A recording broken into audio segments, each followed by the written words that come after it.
let's move on and talk about Red Fred. Red Fred. Here's Red Fred. This is our second macaw of the day. So this is a beautiful greenwing macaw. Red Fred, despite the name, is actually a girl.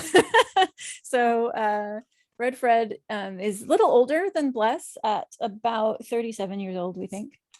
And also in beautiful feather. You can see, I love the colors of greenwing macaws. It's just that beautiful blend of red, green, and blue. So yeah, Red Fred is currently resident at a vet.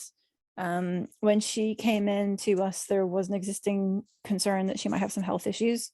And since we've had her at the vet, we've also found secondary health issues. So there's a little bit to talk about in terms of her health profile. But she came into us because her former owner had passed away. So it wasn't the health problems necessarily that resulted in her coming to Mickaboo, but her former owner had 9 birds. She passed away in her 90s. So she had birds, for several decades. But unfortunately, there was no plan for them for their future if anything was to happen to her. So when she passed away, the birds all just went straight to the shelter, and there wasn't anyone who was an appointed caretaker or anywhere they could go. So they were left at the shelter, where fortunately we have some great shelters around the Bay Area who were great with birds, and they reached out to us. We helped make sure that the birds all got a quick vet check. 7 of the birds were deemed to be in reasonable health, and they were adopted out directly by the shelter. 2 of the birds had some concerning health issues. So you can see Red Fred here up close and personal, and right behind Red Fred is the other one, Harriet, who we featured in an earlier adoption affair. So they're a little older and they had some health stuff going on. And so Mickaboo took them in. Can you elaborate a little bit more on the health stuff? We actually had an audience question asking if she had any medication or anything like that. So it might well be that she ends up on a daily dose of medication. She has a mild case of arthritis, so it's very possible that she might have a small daily dose of meloxicam. That can just take the edge off as an anti-inflammatory and as a little bit of light pain relief. You can see in this video, although she's not doing it right now, she does have dance moves. She has a typical greenwing macaw figure of 8, kind of throwing their head from side to side and stepping left and right. And she will do that. She went a little bit camera shy when I started recording her, which is ridiculous because most macaws are a ham for the camera. She was a little bit more standoffish, but it didn't help that we were complete strangers. And the only other time she'd met me was when I was driving her to the vet. So I'm probably not in her good books, to be honest. So a little bit of pain relief, perhaps daily. And then her second health issue was still under investigation. We did x-rays on her. There was a little bit concerned that she might have some kind of a mass or a lump on her body, kind of on her main abdomen area. That is still something that we're getting tested. We don't have conclusive diagnosis on what that is and whether it's something we should be treating or whether it has implications for her health. So there's an ongoing effort there, and we'll have more updates on that we can add to her profile once we learn more. But day to day, she's active, she's eating, she's acting like a pretty normal macaw. So you can enjoy interacting with her as you would for any regular bird. There's not really any special accommodations to make, but obviously we do want to make sure that we get to the bottom of what was seen in the x-rays and make sure that she's going to be fine. Well, that's good to hear, at least. So I see that they're in a cage, and I know that they're currently at the vet. Does she step up at all? Do we know what kind of interactions she enjoys? So that's been a little bit harder to tell because unfortunately when they're boarded at the vet, many of you might be aware that the vets are they're running sort of COVID-19 protocols right now, which mean that we can't go in very easily and actually spend time. So we haven't really had opportunities to try and interact with Red Fred a whole lot. She's not a difficult bird by any means. I think she might be a little standoffish to strangers, but I'm quietly confident that if you were able to take her home and spend some time with her and she could get to know you in a home environment, I feel like she would step up. She doesn't seem skittish of people. She doesn't seem concerned. Unfortunately, I can't conclusively tell you that she steps up for sure, because we haven't had the opportunity to do that. But I feel optimistic because she seems pretty interested in people. Doesn't And show any of the behaviors like Bless, where she's warding you off or backing away. yeah, she's not lunging, she's not perturbed. I think getting her to step up would not be particularly challenging. You just need a bit of time so that she knows you and you establish a bit of a trust relationship.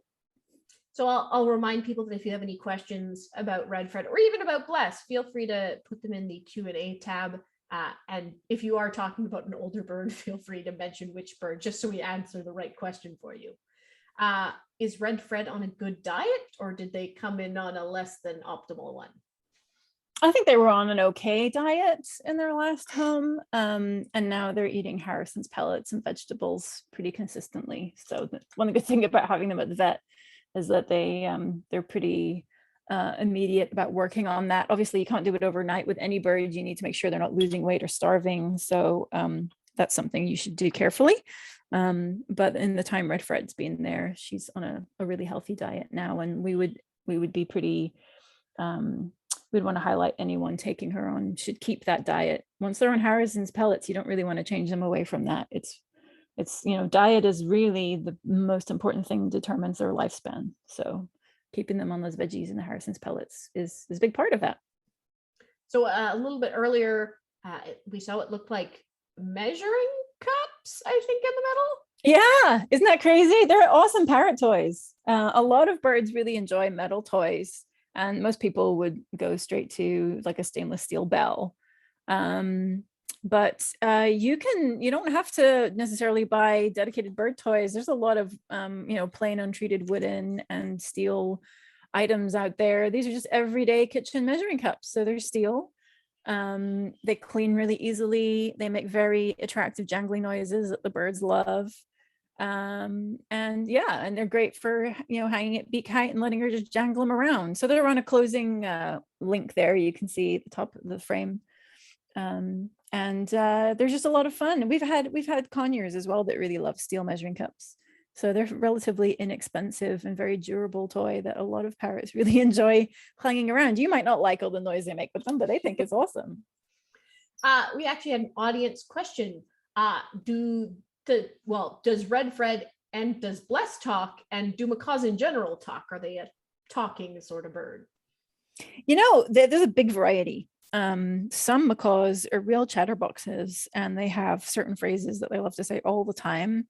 And I've certainly had some that would even say stuff in context. I had one foster macaw who would see me pick up my car keys and start saying bye-bye, because they could tell if I'm holding my car keys, that usually means I'm leaving. And that's what I would say to them. So they picked it up and started saying it to me first. Bless and Red Fred are not big talkers that we've seen, but having said that, they're in environments where it's not optimal for that. They're in facilities where different people are coming and going, different birds are coming and going. So it's very possible that in the quiet of your own home, if you are repeating certain stuff to them, they might start revealing phrases that they already know, or they might start picking up new ones, which they can do all the way throughout their life. So they definitely make noises. They yell like macaws. It's pretty typical. Macaws will sort of give a couple of jungle yells in the morning and at night. And certain things might set them off. But we don't have a long list of catchphrases that they're known for. Not these particular two. Not these particular. Well, thank you very much. I was also going to ask, I know you mentioned a little bit of arthritis earlier. Is there anything special with the cage you would do to help with that?